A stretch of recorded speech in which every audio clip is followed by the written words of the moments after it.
Welcome, friends, to Crazy Women Country, where women's voices matter. We bring you the latest and greatest female voices in the industry, from artists and songwriters to producers and managers and all women in between.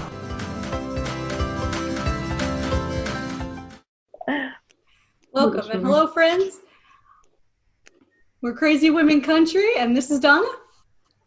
And I'm Paula, and today we have the amazing Nikki Briar with us. Hi. Hello, all the way from New Jersey. Howdy. All the way from New Jersey.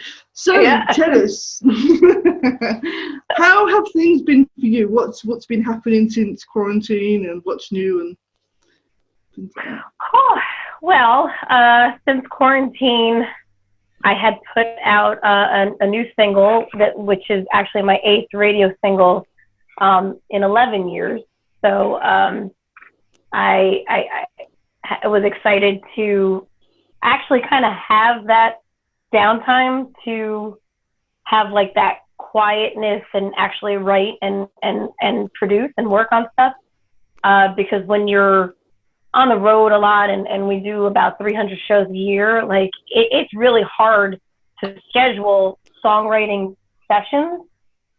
But it was kind of nice to have, obviously, more than enough time on my hands that I didn't really have to schedule anything. I could just kind of do it. I just come into my studio and just kind of work and hash out some new music. And then, so that was back in April, May that I started working on the new EP, Forever Young. And the first song off of there was not supposed to be the song that I actually released. It was supposed to be Forever Young, the title track. But I was also in the process of going back and forth, and that's been for like the last couple of years, of writing a song for my 2 sons. I have a 2-year-old and a 3-year-old. And then I found out I was pregnant with my 3rd son right now. Congratulations. So, thank you. So that's what I've been doing during quarantine too. And so I basically had it in me that I need to write a song about my experience as a new mom, and not in like that kind of cliche, like, you know, motherhood is amazing, it's beautiful, it's wonderful, it's all love, and like, I mean, it's fun and it is amazing, but good Lord, with 2 boys and a 3rd coming, and it's chaos.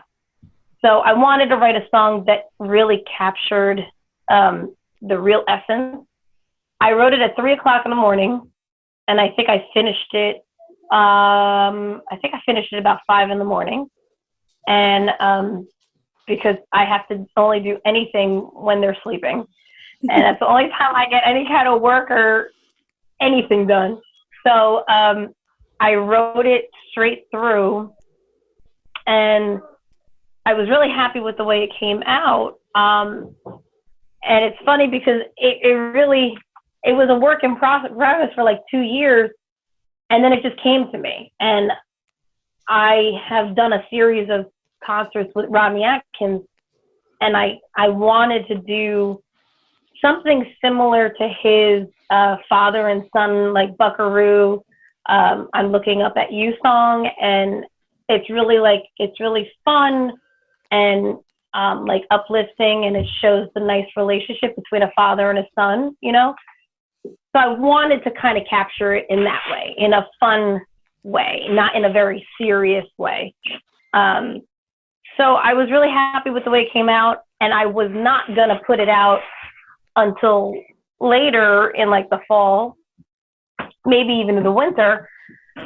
But when I started sharing it with fans and doing virtual stuff, it was kind of like, it kept getting such really good feedback that I was like, you know what? I'm just going to put that song out first before I, put the other songs out from the new EP. So, so it's been quite an adventure. I started performing again in June, which is nice. I've missed my band and everything, fans and stuff. But I think it's been really cool and really important to even continue doing all the virtual stuff because, I mean, we're really limited to where we can go. So I was touring with the Marshall Tucker band before the virus, and obviously, and you know, we don't know when that's going to start up again. So it's kind of nice to still be able to do the virtual stuff when it decides to work, of course. Yeah. Technology's always fun until it doesn't work, doesn't it? Oh, of course. It's always good fun. It's always good fun. But I love the song Mama's Boys. It's just an amazing song, and you really feel the love through the song. And as you said, it's not all lovey-dovey and everything else. And also you go into like changing the house because of toys and stuff like that.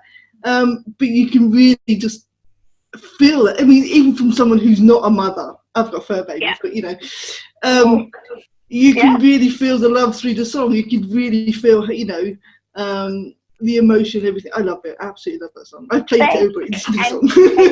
And you guys have been so wonderful and so supportive, you know, since I released that song and with other things that I do. So I really, really appreciate everything that you do. And I'm glad that we get a chance to, you know, finally connect with each other. It was also, you know, again, in the midst of like writing the song, my husband's in the Army. So it's also, he travels a lot, of course, and I was traveling a lot with the music. So it's always hard to like coordinate. There's a lot of scheduling and stuff involved, which I think everybody kind of lost track of during, you know, the whole quarantine thing, because, you know, it became more loose. And I kind of like that. I like a little bit more loose, and my husband's very regimented, being that he's in the military. So it kind of was nice to have the freedom, like I said, to just kind of create. And I just created on my own because I didn't really have anybody to, that was kind of like my goal.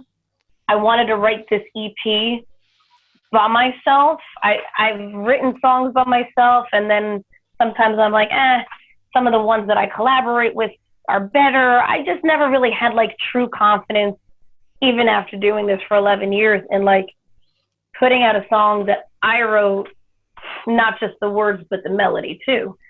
So I guess I kind of had it in my mind that this is what I'm going to do. That's like how I'm going to challenge myself during this time, because I have enough time to do that. So can't procrastinate anymore. Let me try to really focus on doing it myself. And then normally we'll go to Nashville to do the production, but we did the production here in New Jersey, and it just all came out better than I expected. So it was kind of, like I said, it's kind of nice to not have the schedule and the regimentation and everything, and just kind of like let things happen and just, I don't know, I guess it's just like a, you know, a lesson in life. And I try to be like that as a mother. The only thing I didn't do, which when you brought up fur babies, I didn't include any of my fur babies in the song, and now I regret it, because they deserve to be in the song too. So I love that. Maybe you can write a song. The fur baby song. Yeah, we have 6 pets in the house, and we adore them. So they deserve their own song. Oh my God. 6 pets, 2 kids, and a husband. That must be just like. Oh yeah. Oh, it's chaos. It's absolutely. And that part in the song where I said I had to clear out my boots for more toys, like that is 100% true. My boots are like, I have like racks of shoes and boots here in my studio because there is not enough room upstairs for mine. My stuff is between the attic and the basement. That's it. I've sacrificed all closet space for them. So I don't know how we're going to do it with the third. I don't know. I guess, you know what? My friends, like my family and my fans, we were all trying to guess if it's going to be a boy or girl. But I guess in a sense, it's good that it's not a girl, because we would have to buy a whole new house if it was a girl. Yeah, at least having boys, you can pass everything down, all the toys and everything, so it's all just going to be... Exactly. Absolutely. Exactly. I love that. That's so cool. Perfect. So who are some of your sheroes that inspired you to do what you're doing today? Well, that's a good question. I grew up on music, and like literally grew up on music. What I mean by that is both my parents were musicians, and my father was a touring drummer back in the day, and he was touring with his own group, but he also performed with Frankie Valli and the Four Seasons. So it was that genre of music that he was performing at the time, like the top 40 swing jazz kind of music, a little bit of Motown too. So I grew up on that, and my mom is a classical piano player. So like when people are like, where the heck did country come from? But it really started because I had like a speech impediment as a child. So I really didn't start, in my mind I was talking, but obviously nobody could understand me. And I watched the videos and I'm like, what was I saying? So nobody could understand what I was trying to say, but obviously in my mind, I was saying exactly what I wanted to. And I think that's what music helped me articulate words. I was learning like the lyrics to songs as a toddler, and I'm not talking about like, row, row, row your boat or Mary Had a Little Lamb. Like I'm like Whitney Houston songs, Mariah Carey. I was listening to that on my little Fisher-Price record player, and I could say the words to the lyrics, but then like I couldn't talk, in a sentence. So in a way, music kind of just helped me with my speech, and eventually I had to go to speech when I was like in elementary school, but it really helped me. And then later I just realized like that was what I wanted to do. Like it was just, I was always going to shows with my father and seeing, what he was doing and, or behind the scenes type of stuff. And I just wanted to I wanted to be on stage. I just felt comfortable with it. And, so I would say my parents really inspired me because they just exposed me to it. You know what I mean? And then I think who inspired me to kind of go into country music, it was a combination of the first time I heard LeAnn Rimes, Shania Twain, Garth Brooks. I think I was in about like middle school when I learned about them. And I was like, oh my God, they're so talented. And my friends are like, oh, that's country music. And I'm like, what? I don't know that. Like, we're in New Jersey, so there's not much country music. There's more now, but back in the day, there was not much. So, we're home of Bon Jovi and Bruce Springsteen. So I just really fell in love with like the story that the lyrics told in a Garth Brooks song and Shania Twain, and of course LeAnn Rimes, an amazing voice. So like that, I was kind of like, oh wow, I like what they're doing. It's so different than Motown. It's so different than pop music, and I really like what they're doing, and it makes me feel something. Like that was, I think, a big part of it. And then then fast forward many years, I met my husband when he was obviously in the Army. And I had gotten invited to sing the national anthem for one of his military events. And so I'm singing the national anthem, and it's just one of my favorite songs to sing. And the one soldier, after I sang, came up to me, and he was from Tennessee. And he said, oh man, you got like a little twang in your voice when you sing. And I said, what twang in my voice? I'm from Jersey. There's no twang in my voice. What are you talking about? And he's like, no, let me tell you. He's like, you got like a little country thing going on, and you should come out to Nashville. I know people. I know this and that. And I'm like, yeah, sure. What is New Jersey gonna do in Nashville? I just kind of like shrugged it off. I was in college, so like I wanted to do music, but I was kind of content with like doing music education. So I was like, yeah, sure. But then my husband got deployed to Iraq, and then I said, you know what? I got a lot of time on my hands. Maybe I should take him up on that offer. And so I started, writing music and collaborating with his friend in Nashville. And I just took a chance. I went over there. I went to Nashville. We recorded my first song 11 years ago, which was A Soldier's Princess. And then that was it. It got picked up on a local radio station in Tennessee because they're very pro-military. And it was like, oh, wow. Okay, so maybe that was a good idea. All right, okay. So, and that was it. That was, and now, I'm doing more music, and I've been touring and,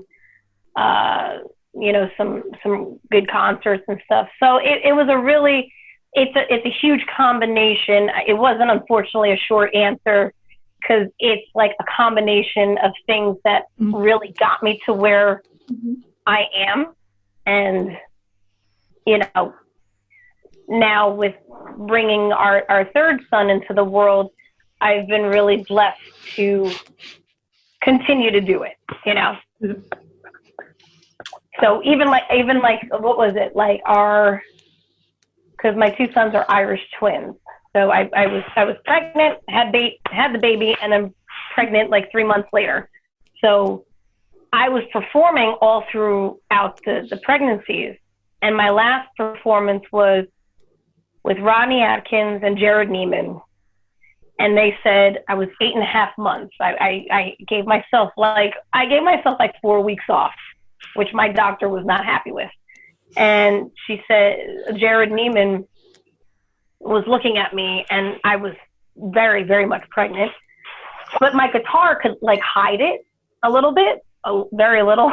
So after we're taking pictures, he's like, whoa.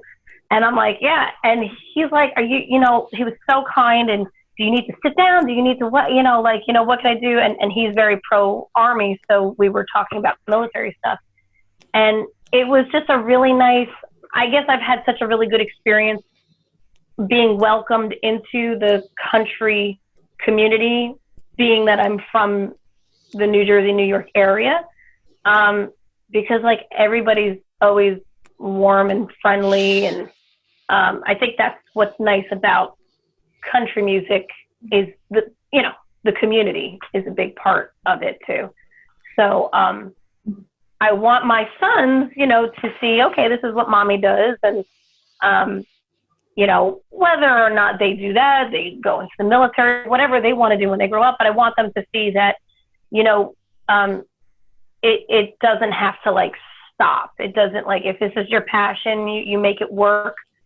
And it's not easy. There's a lot of sacrifices you have to make to be in the entertainment business. But it's nice to know that you can grab your inspiration from different people and from different experiences.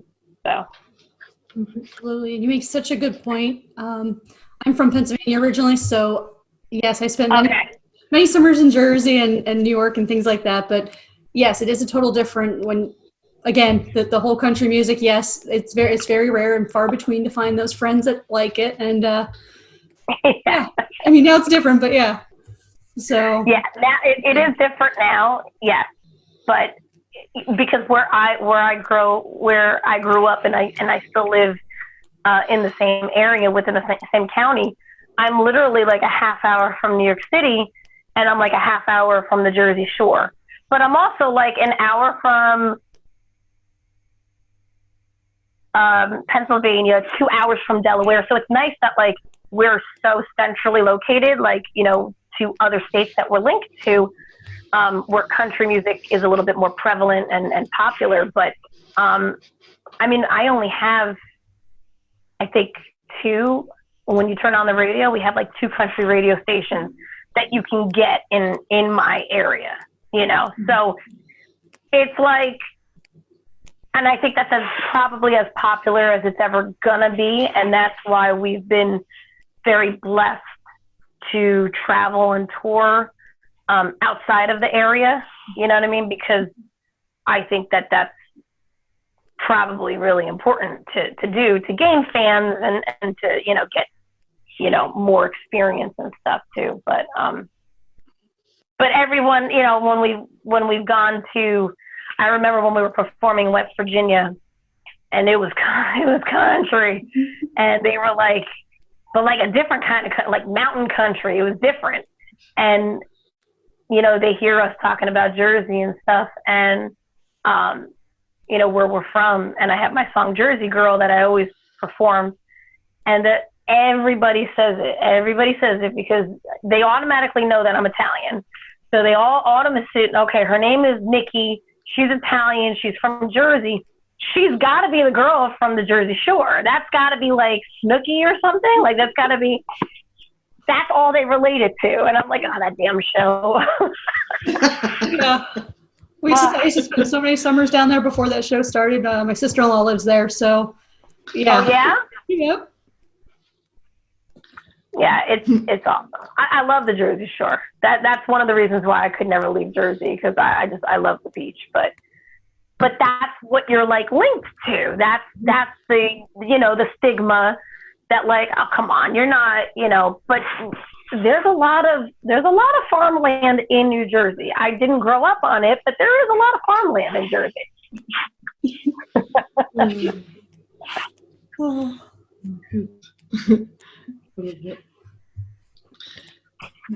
You okay over there, Paula?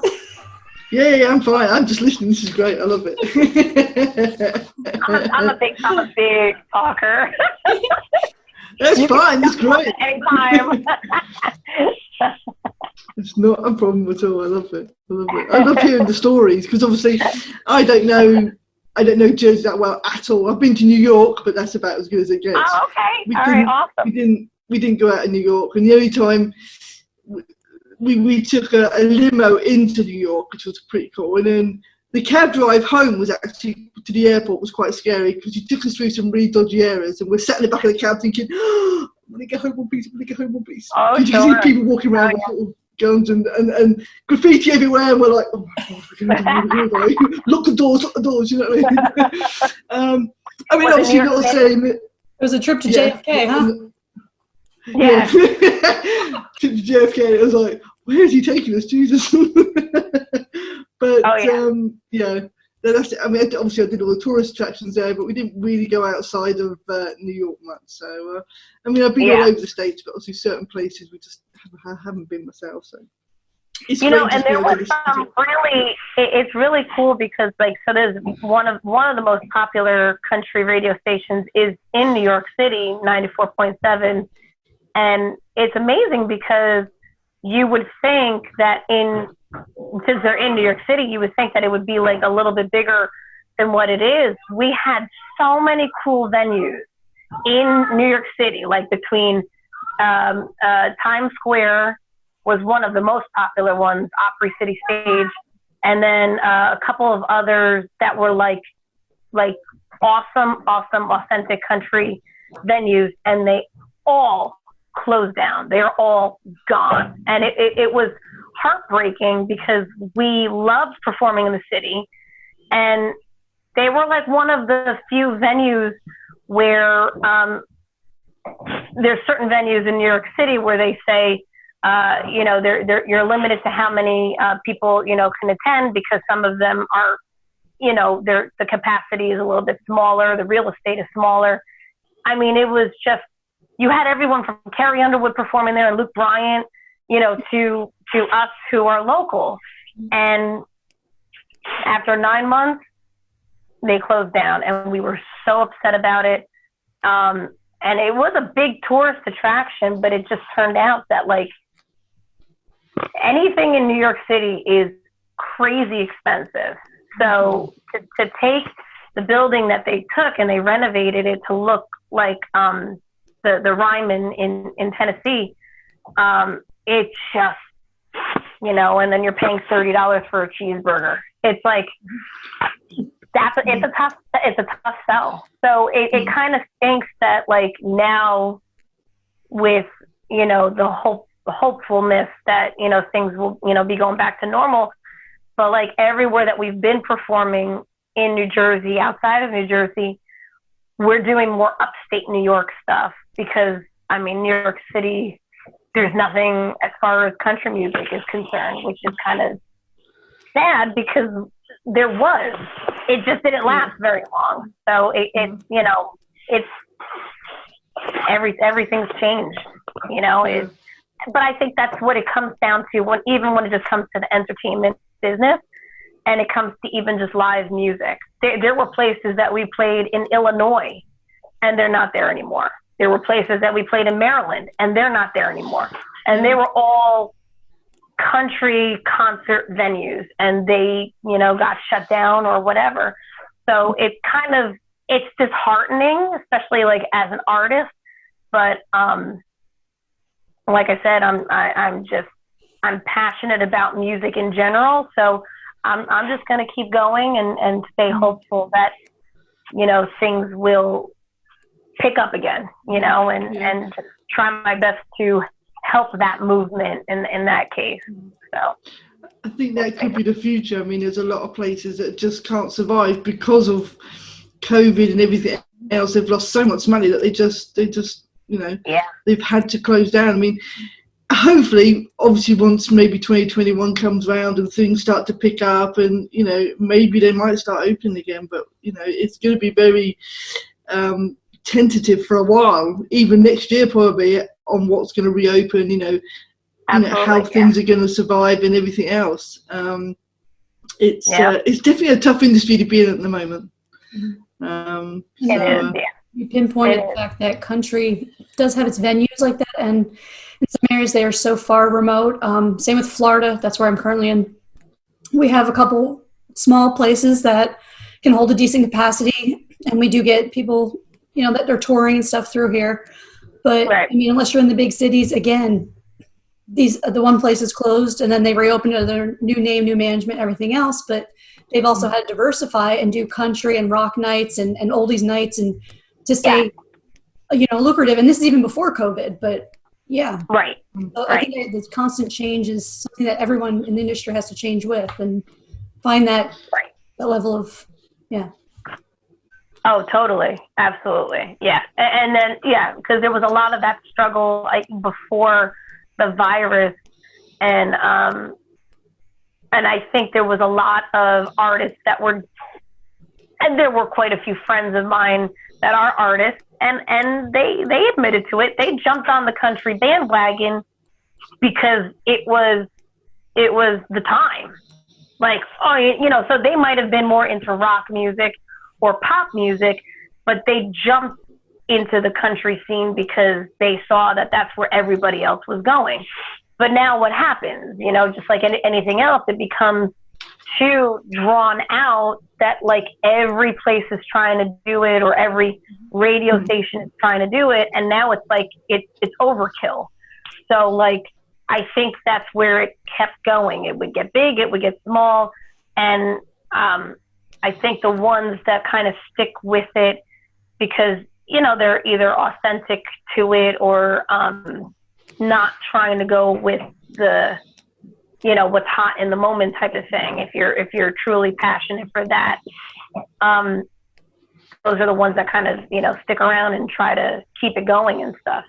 But what's good is that country music is very welcoming to other genres. So it's nice that you can do like a country rock song and then you could do a country pop song or something like bluegrass. So like that's what's kind of cool too, is that you can intermingle, that stuff too. So it's tough. That's it, bottom line. It's just tough, and that's just. And then, of course, crazy women country. If you're a woman, it's tougher, so forget it. Oh, yeah. Exactly. That was the point of us starting this, is that 2% women airplay. We're like, okay, something else, not just change the conversation. Something else has to happen. So that's it's crazy. I can't even tell you how many. So I'll tell you a quick story. I was doing a show. It was with Cassidy Pope, the lovely Cassidy Pope. And it was only me and her. She was the headliner. I was the opening act. Awesome. We sold tickets. It was going to be an awesome, awesome show.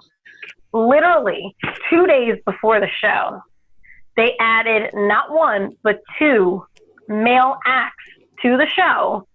And I mean, obviously I have no say in it because I was, the direct opener, but it turned out that we had heard from the venue. It wasn't even her people. It was the venue itself said, we didn't want to do a full girl country night, but they were selling tickets like crazy. So they added not one, but 2, male opening acts to the show to break up the female. And I mean, like, I was so shocked and like, kind of like, damn it. Like, that was a really cool, and I was riding on it. I was like, that's the first show that I'm doing, where it's just me and a girl. Like, every other show that I've done that I've been blessed to do has been all male acts. And that's fine. But like, this was just a really cool, like, one-time thing. And they had to throw the 2 guys. And I was just like, wow, that's crazy. And that was it. It was a great show regardless. But, yeah, I think there was a lot of feedback about that. People were like, whoa, it was just Nikki Briar and Cassidy Pope. And now all of a sudden, but this was still, that I think was going back like maybe 5 years ago. So this was still at the beginning stage where it was controversial about, men having more, which was obvious, more attention and more radio play than women. And then finally my other opportunity came when I got to perform, this was 2 years ago, with Lindsay L. And it was only me and her, and it was amazing because she's so kick-ass. She's amazing. So it was really cool that finally I got to do a show where it was just me and another girl. But that's just one of, few examples where the industry jumped in and they're like, no, it's just too, like, we're going to throw the 2 guys in there too. And I'm like, what? So it is weird. I think as a fan, I'd be like, seriously, why? You'd be disappointed because you're expecting to see, the 2 female acts, and then they throw in these other 2. And it's like, well, why? Why do you need to throw them in? It just exactly. The question was why, and again, the ticket sales were, from my understanding and from my part, the ticket sales were great, unless there were just things that I didn't know. But the feedback was that the venue was not all for it being just an all-girl show, and I have no idea why. I like, what explanation can they have for that? So it was really bizarre. But as an opening act for a major act, you just keep your mouth shut and you just go with it. and then talk about it 5 years later. But, it always seems astounding. I mean, there's so many female acts out there who are just powerhouses, but you still have to have this bloke attached. It's like you look at the charts and you've got all these men and you've got the odd female dropped in because it's a duet. It's like, why do we have to have a man there? She could do this, you know what I mean? It's like, right. So frustrating. Right. It's true. Yeah. I think even for for somebody like Cassidy Pope, because she was always pretty much of a pop artist, and then when she was coming into the country scene, people knew who she was, and but I think she even got more notice when she did her duet with who was it, Chris Young, I think. Mm-hmm. So linked up with a male and doing a duet, which was a great song. But it is interesting how that dynamic will kind of boost it a little bit, and it's kind of why? But that's part of the game that you kind of have to learn and play in the industry. But I've heard so many, and especially somebody like Lindsay L. talk about that. They're huge advocates about that, and about women leading in country music, and they have so many sessions and concerts where they promote, obviously, women doing it. So but yeah, it's just it's a very, very strange thing. So I don't know. Yeah, it is bizarre. It really is. It doesn't make sense. It really doesn't. So we just got to work harder. You shouldn't have to. The men don't work as hard, and the women have to work twice as hard just to get half the notice of a bloke. It's like, really. That's most industries too. Yeah, that is. Oh, yeah. Yeah. Mm-hmm. Absolutely. Yeah. It's not just the music industry too. Yeah. It could be, something that goes, all across the board. But one of the songs that I had released with my friends in Nashville was called Ain't Just for the Boys.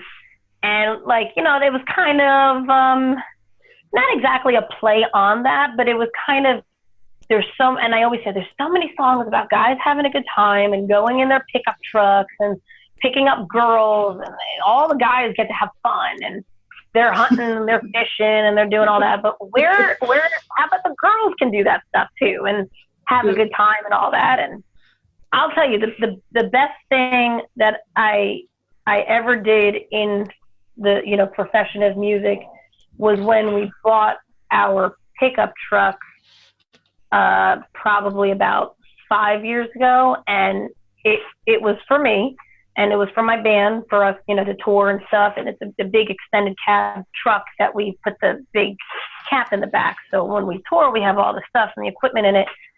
But a fan they sent me like this the sticker art to put all over the windows that says Nikki Briar.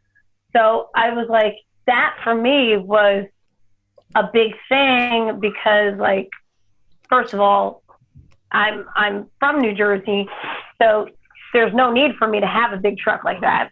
I don't live on a farm. So, but it was kind of like an independent type of thing, and knowing that I'm going to rack up the miles on the truck, and a lot of people see it and they automatically assume a guy drives it or my husband drives it, but I'm like, nope. That's mine. That says Nikki Briar on it. I like to advertise that and show that, girls like to drive their trucks and do their things. And I wrote a song called Big Red Truck in honor of that truck. So why not? I love it. Yeah. You always know that the female songs are always sort of, power ballads are always heartfelt and everything else, and then you've got, as you said, the men having fun.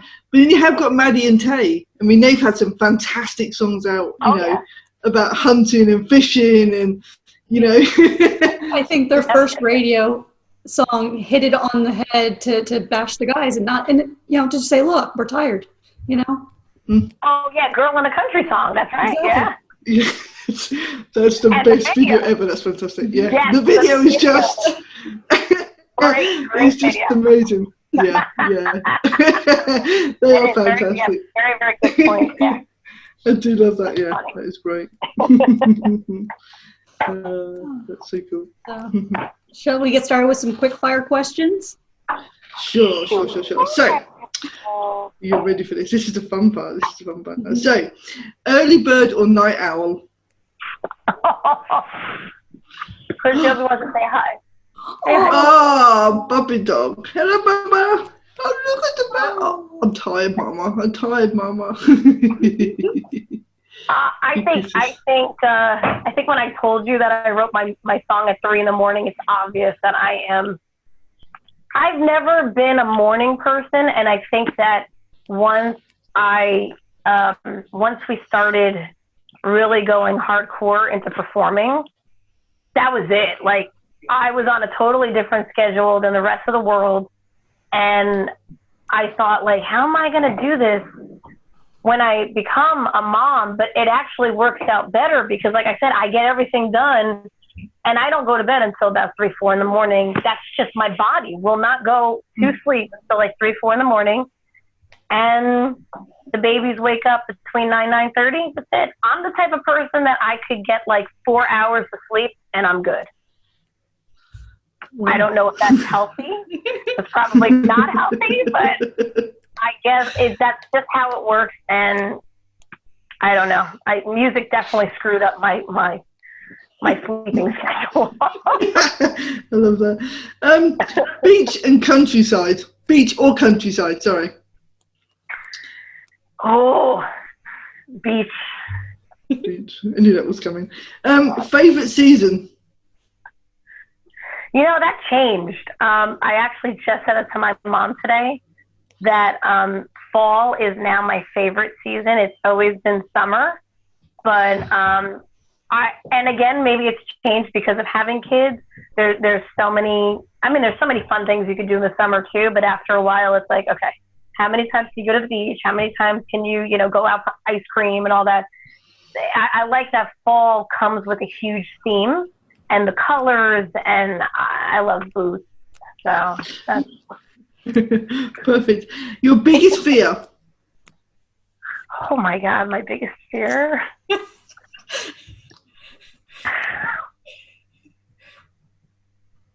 Wow. Oh my gosh. Quick fire I'm trying questions. to think of a funny one because I have like, I don't know what it is. Okay. I have my biggest fear, or one of my weird, odd fears, is that somebody is always watching me in my house at nighttime. I don't know what the heck, like, I don't know what it is.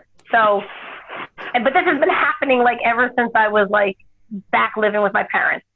And there's just some weird paranoia that I have that like at nighttime, I walk past the window and I'm like, is there somebody out there? Is somebody watching me? If I had to take the garbage out, which I was taking the garbage out last night, and it's dark, because it's dark by like 6:30 now, and like I like run out there like as if I'm about to get murdered, and then like run back inside. I don't know what the heck happened. I don't know what happened to me. That like all of a sudden, like so weird about like windows and nighttime. I don't know. I couldn't think of anything funny, so it's just... That's a great. Favorite holiday? Favorite holiday is Christmas. Yes, especially with the children. It's like, that must be the best time ever. Santa. Favorite drink? Oof. Well, when I found out I was pregnant, my first pregnancy, we were in Nashville when I found out that I was pregnant with my first son. And it was one of those things where I didn't know I was pregnant. So what was I doing? I was drinking, because you're in Nashville. That's what you do. And then, of course, I find out I am pregnant. So I always joke around and say Jack Daniels is what got all this started. And my band got me totally hooked on to Jack Daniels. It's the Jack Daniels Red, so it's kind of got like that. It's kind of got like fire.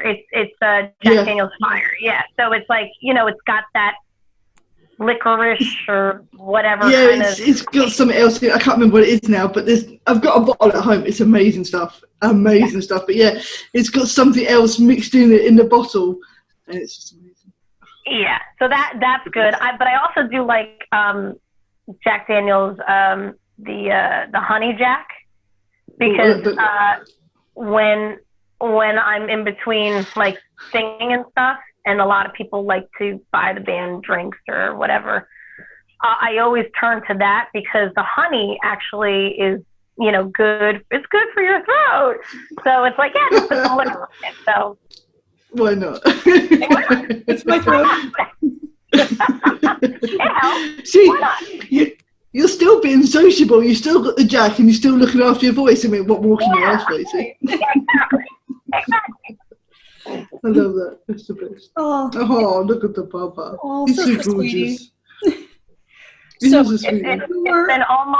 It's been almost 5. I think next month is going to be 5 years since I rescued him, and I found out about him on Facebook. He was posted, like a local shelter had posted about him. This is Jovi, And they posted a picture of a dog that they picked up and was like on the brink of death. And they just said, please, if anyone's got any information or if you can donate, we don't know if the dog's going to make it. He can't walk. His temperature was like terribly low. They were very surprised that he survived. And I reached out to the shelter and I said, look, I've never done this before, but if you guys can't find the owner, which in the state that he was in, his owner didn't care. I said, if nobody comes to claim him, like, I want him. So I had to wait 2 months for him to get rehabilitated, and I visited him at the hospital so that we could bond and stuff. And I fell in love with him on Facebook. So that's when people say, like, oh, Facebook and, social media. And I say, well, I fell in love with Jovi on Facebook. So there's one good thing about it. Definitely, because we share in Miami. There's a kill shelter, and as soon as we see a dog on there, we start sharing it within groups of around and stuff, and just keep sharing it until someone goes and adopts it, or we find a rescue that will take it in temporarily until they can rehome it and something. So and that's a huge help. That's a huge help. The way that social media and like you said, the shelter groups connect with each other. You watch people's comments and like they are getting it done so much quicker than it's like you think like, how did they do it before? So it really, you're totally right that they're getting the animals out of the kill shelters a lot quicker because of social media. Yeah, totally right about that. Yeah. So if you were a musical, what musical would you be? Oh, that was a musical. Well, gosh, that could go in so many directions, but I'm gonna say, geez, that's a good question. Wow. I guess the reason why like the cabaret kind of comes to my mind because when I was kind of isolated by my peers in high school and middle school because I was into country music and into doing talent shows and stuff like that, I then moved into musical theater. And I went to a musical theater high school, and that's when like I knew like there was a part of me that wanted to do that lifestyle. And I did audition and stuff for like musical theater stuff in the city, but there was a part of me that knew I was only doing it to build up my self-esteem and build up my training in just music in general and dancing and all that stuff. So we did cabaret, we did different types of, cabaret nights and stuff like that. So I guess in that sense, it kind of relates to that just because I used my musical theater experience and the friends that I had met through there that, they were all artsy in their own way, and they also had felt isolated from their peers, from their regular schools too, because it was like, we're the weird ones that want to, just do music or, do poetry or dance or whatever. It's, I don't think it's as embraced as it is today as it was, when I was younger and probably even before that too. So I just say, again, like cabaret, because it was a mishmash of everything. I loved country music, but it was a secret. And then I was doing musical theater and modeling, but I was playing guitar and drums. It was a little bit of everything all over the place. I love that. Well, if you could be a film genre, what would you be? That's a good one. A comedy. I would be a comedy, and I'm not saying because I don't think I'm funny. I like comedies myself. So when I'm like literally not doing anything with music, I am only doing anything or watching anything related to comedy. So like when I work out at the gym or when I put the babies to bed, the first and only thing that I watch is either Sebastian Maniscalco or Kevin Hart or Jim Gaffigan or like, you know, some comedy, Saturday Night Live, whatever. I just, something about it is like therapeutic for me. And I know that when I go to the gym and I got the earpiece on and everybody's, you know, they're working out, they're pumped up and you can hear their music. And I'm like the only idiot that's like laughing. And it's like, what are you laughing? Oh, because I would watch like a whole hour of Kevin Hart comedy stand-up while I'm working out. And my husband would be like, when are you going to be home? And I'm like, when I'm done watching Kevin Hart's special. It's about an hour and a half or so when I'm done. That's like, for me, comedy is like therapeutic, you know, because it's just, you want to laugh. And I admire comedians so much for everything that they do. And I can't remember a joke for my life. So I think comedians are pretty awesome. I loved Kevin Hart in Jumanji. Have you seen the film? Great. That is hilarious. That is one of the, I mean, both films are absolutely hilarious. They are just so funny. I've never laughed so much through those films, but they are the best. Absolutely great. Him and Jack Black have like really cool, you know, they're hilarious. Yeah, Jack Black is hilarious as well. And of course then you've got The Rock in there as well, which is just, yeah, they're just, it's fantastic. Of course, The Rock, yeah. But they have really cool chemistry, and it's just like that kind of comedy really gets to me. Like last night I was watching a whole thing of Sebastian Maniscalco. Like that's it. I don't know. So my life would be a comedy, but not necessarily me being funny. So this leads into, what Disney character would you be if you were a Disney character? Well, I'm just going to go with Cinderella because my maiden name is Signorella. So everybody would say Cinderella, Cinderella, and so I'll go with Cinderella. I love that. It's cute. That is very cute, yeah. If you could be a mythical creature, what creature would you be? Mythical creature. I want to be a unicorn. Yes. Yeah, but like with wings. I love that. Like Pegasus. Yeah, it's good. Pegasus, yeah, totally. I love that. We'll just mash a few animals together. There you go. Yeah, just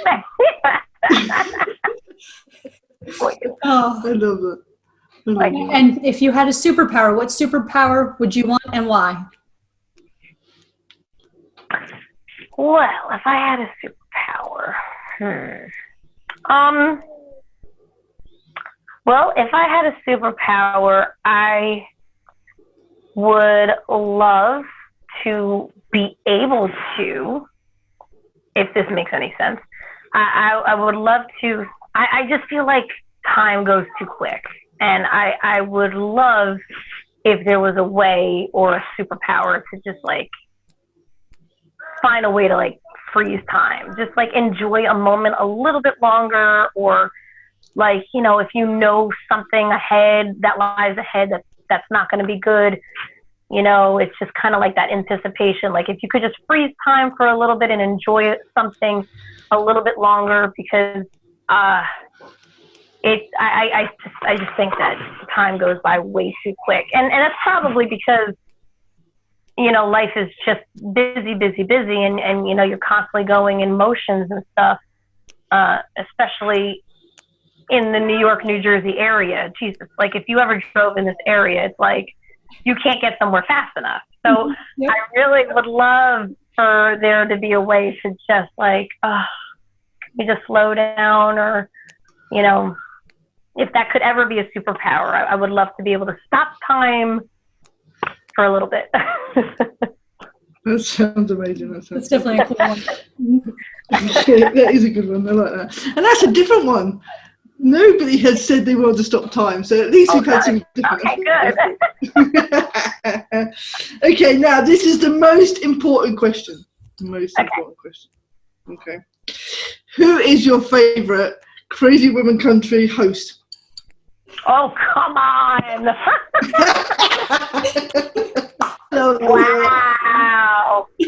Wow. So the one in Spain or the one in Florida? Like, really? Yeah.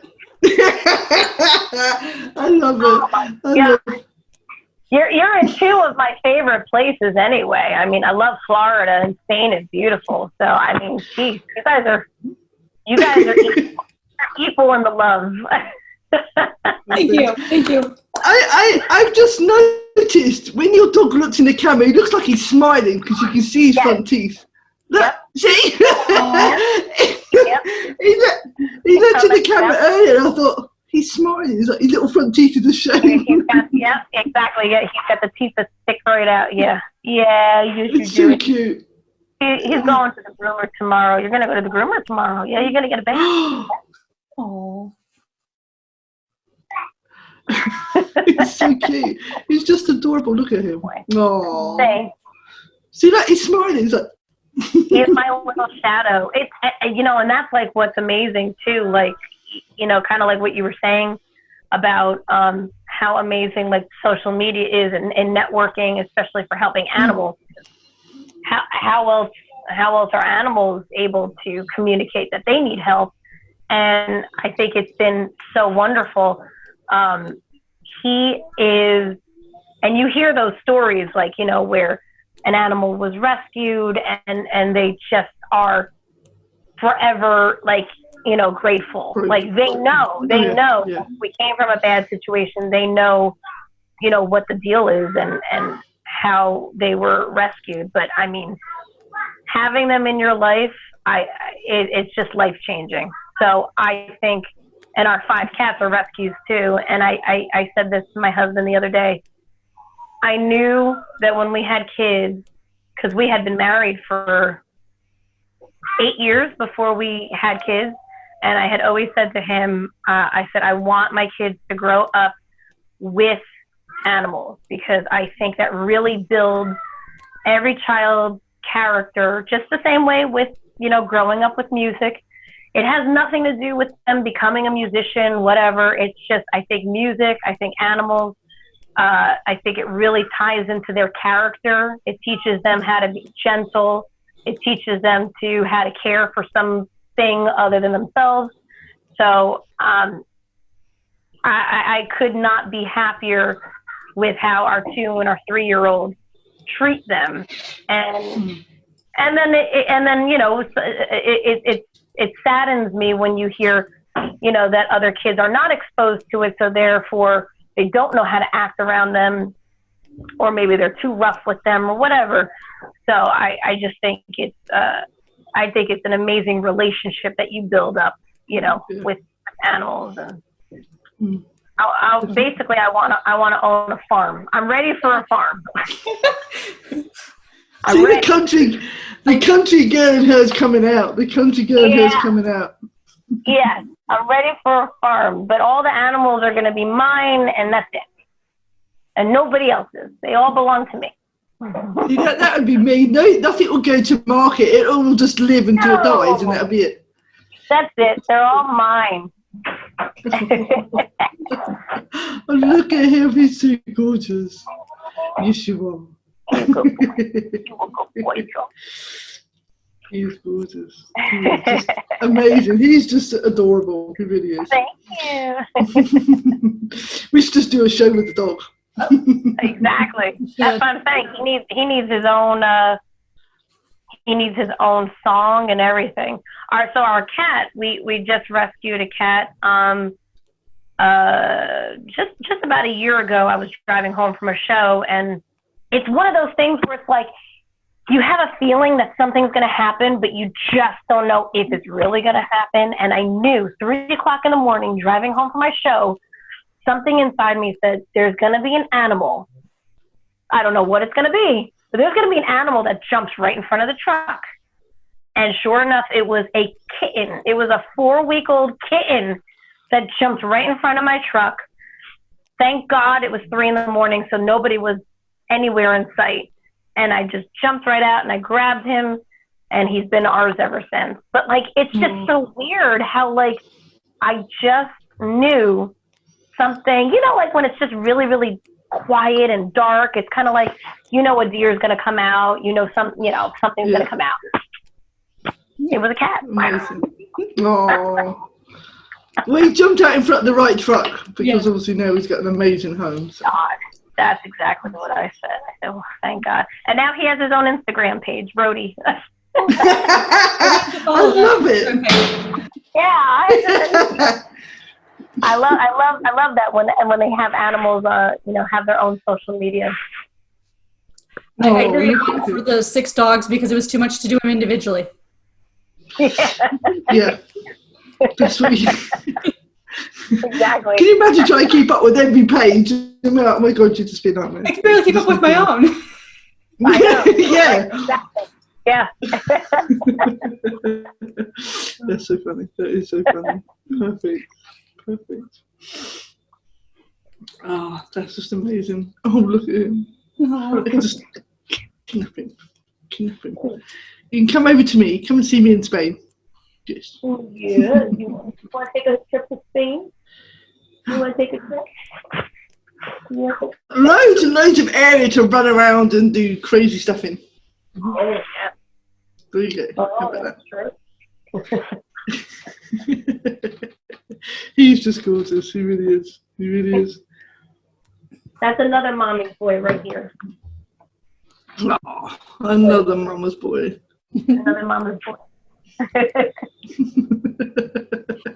He's the best. Well, there you go.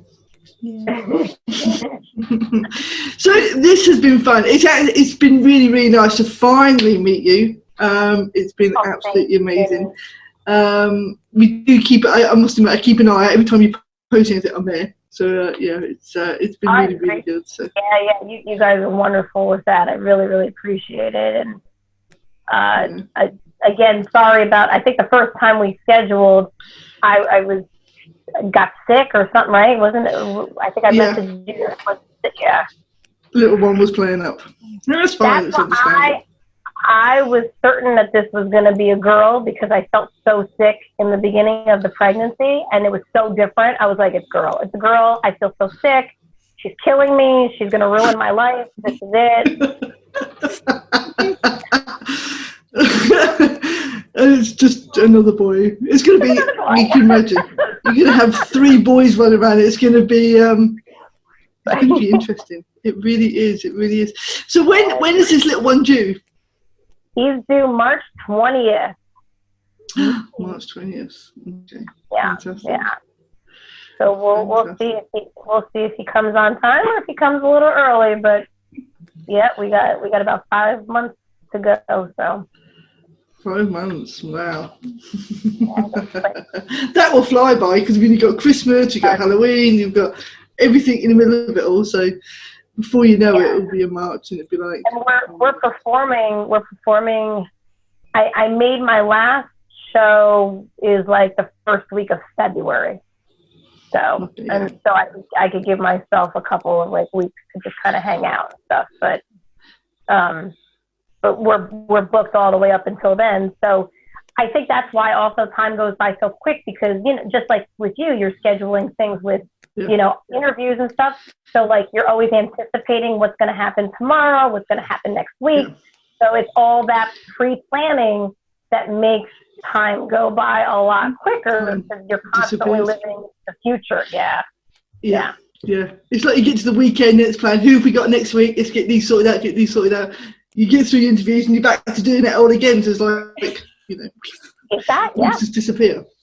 Exactly. That's what I mean. If I had that power, we could just kind of hit pause and be like, okay. Let's take a break. That'd be awesome. Yeah, I think that's what we need. Okay, we need longer days. Could you slow down a little? Yes. Oh, Lord. Chill out. Have more time to do things. Seriously. 24 hours a day is just not enough hours. It really isn't. Totally. I don't know. Thank you. Time disappears. But thank you guys so much. It was so awesome to see you and talk with you. And sorry about the technical difficulty before. No worries. We've all had technical difficulties. We've all been there. We've all There was one interview I kept fading out, and I'm like, okay, hopefully it went well. Yeah, it was just me and the other person talking, and Dawn's like, yeah, this is going to get okay. Bye. So, yeah, you never know what's going to happen. You never know. It's quite funny. Definitely not. But thank you. I really appreciate it. I look forward to sharing it with everybody, too. No worries. Well, that's what we're here for. We're here to help, women get more notice, and, hopefully it works.